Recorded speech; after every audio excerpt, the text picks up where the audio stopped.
sangat panjang dari Danang sampai Sungai. Nah, inilah tempat budidaya lobster terbesar di dunia. Kenapa dinyatakan terbesar di dunia? Karena setiap hari bisa menghasilkan 70 ton lobster yang diekspor ke berbagai tempat di dunia. Harganya per kilogram antara 400.000 sampai 1 juta. Nah, yang unik tentang lobster ini adalah tingkat keberhasilan hidupnya kalau di alam itu kurang dari 1%. Tapi kalau di budidaya seperti ini, tingkat keberhasilan hidupnya itu bisa sampai 70%.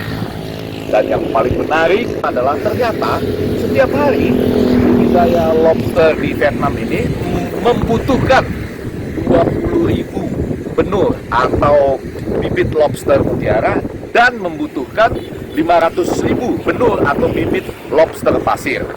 Pertanyaan terbesar, dari manakah asalnya benur atau bibit lobster itu? Ternyata 80% datangnya dari Indonesia, dan mungkin 20% lagi ada dari Filipina, Afrika, dan Sri Lanka, tapi tidak sepanjang tahun karena hanya bulan-bulan tertentu saja. Nah, yang datang terus-menerus dari Indonesia itu ternyata tidak lain dan tidak bukan hasil selundupan, karena di Indonesia kan dilarang dibawa ke luar negeri atau bahkan dilarang ditangkap di dalam negeri. Tapi mereka juga tidak salah, karena mereka membelinya dari Singapura. Ada 10 pedagang di Singapura. Coba Anda bayangkan, setiap hari butuhnya 20.000 bibit lobster mutiara dan 500.000 bibit lobster pasir. Harganya berkisar antara 32.000 sampai sekitar 140.000 rupiah. Kalikan saja angka ini. Kabar baiknya, ya tentu ada kabar baiknya. Ternyata sebulan ini itu yang terjadi adalah memang mereka susah sekali mendapatkan benih lobster. Pada hari ini tidak ada benih lobster, dan secara umum pada bulan ini hanya 10% benih lobsternya. Nah, tentu sekarang kita harus berpikir bagaimana jalan keluarnya. Ada beberapa usulan. Yang pertama, kita bisa kerjasama dengan mereka.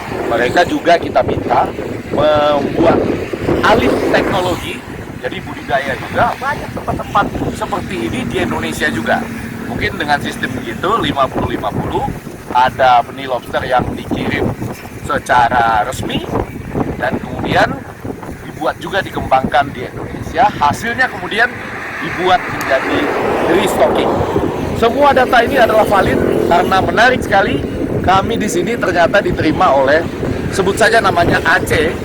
Dia adalah pembeli terbesar dari selundupan benih-benih lobster Indonesia yang dibawa ke Singapura dan dijual oleh para pedagang Singapura tersebut. Jadi di ujungnya kami memberikan ya semacam keinginan dan harapan kepada yang terhormat Bapak Presiden, yang terhormat Abangda, Menteri Koordinator Maritim dan Investasi, juga Abangda Menteri Kelautan dan Perikanan. Mari sama-sama kita atasi masalah ini, kita pelajari betul apakah kita memang bisa menggunakan tingkat keberhasilan hidup dari benih lobster yang di alam itu hanya 1%, padahal kalau di budidaya bisa 70%.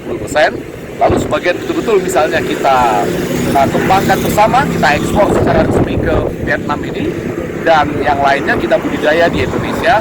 Nanti sebagian kita restocking, pasti akan mendatangkan devisa negara dan mendatangkan keuntungan bagi nelayan kita. Terima kasih dari Cam Ranh di Vietnam.